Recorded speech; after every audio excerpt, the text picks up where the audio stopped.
Was the 1967 Israeli attack on the USS Liberty deliberate? This question has sparked a decades-long debate, ever since the tragic incident that occurred during the Arab-Israeli Six-Day War. The official narrative holds that the attack was a case of mistaken identity. The lightly armed U.S. Navy spy ship was allegedly mistaken for an Egyptian vessel, resulting in a tragic loss of 34 lives and 172 injuries. Contrasting this, we have the claims of former CIA Director Richard Helms and retired Navy legal counsel Captain Ward Boston. After 35 years, they boldly asserted that the Israeli forces had intentionally targeted the USS Liberty, challenging the long-standing narrative. The controversy doesn't end there. The incident has also raised questions about possible cover-ups and the true intentions of the Israeli forces. The USS Liberty incident has remained a contentious point in history, begging the question, mistake or deliberate act. Both sides of the debate present compelling arguments. On one hand, we have retired Navy legal counsel Captain Ward Boston and the late Rear ADM, Isaac Ike Kidd. They stand firm on their belief that the attack on the USS Liberty was no accident, insisting that Israeli forces were aware they were targeting an American ship. This assertion contradicts the official narrative of mistaken identity, challenging the Navy's exoneration of Israel. On the other side of the debate, we have A.J. Crystal, an author preparing to release The Liberty Incident. Crystal's research reveals a divergence between Kidd's private statements and the official findings, adding a layer of complexity to the existing narrative. The controversy doesn't stop there. Allegations of a U.S. government cover-up have been voiced by Liberty survivors and their supporters.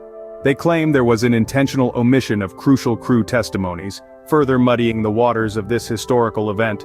Some survivors even argue that Israel's intent was to sink the spy ship in order to conceal plans to seize the Golan Heights or to prevent the interception of communications related to an alleged massacre of Egyptian POWs. Opinions remain divided, with the controversy continuing to fuel a long-standing debate. As we delve deeper into this enduring mystery, the question remains: was the attack on the USS Liberty a tragic accident or a deliberate act of aggression? The quest for truth continues, with calls for a full congressional investigation. A growing chorus of voices, led by the Liberty Alliance, is pressing for a full, transparent investigation into the USS Liberty incident. This alliance, composed of prominent military figures, survivors and supporters, is not just seeking answers but also demanding accountability. Among these voices is Mike Weeks, a respected naval aviation writer.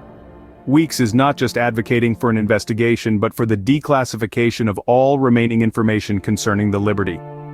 His call resonates with those who believe that the full story of the USS Liberty incident remains hidden behind a veil of secrecy.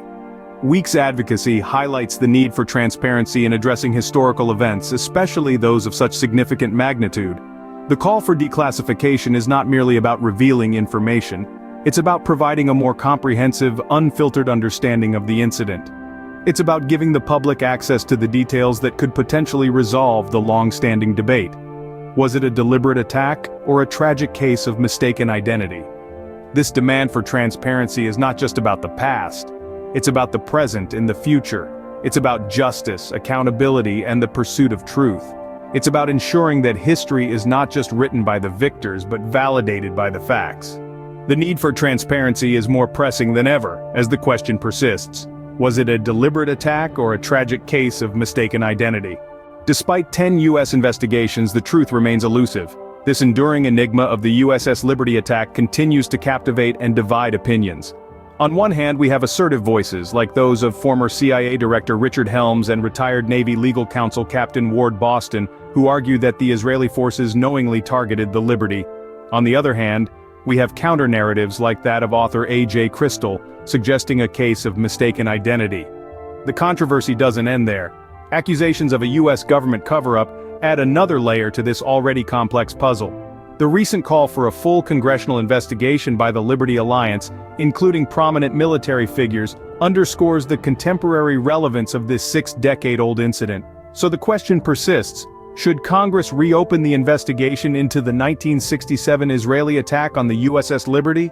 Only time and perhaps a renewed quest for truth will tell.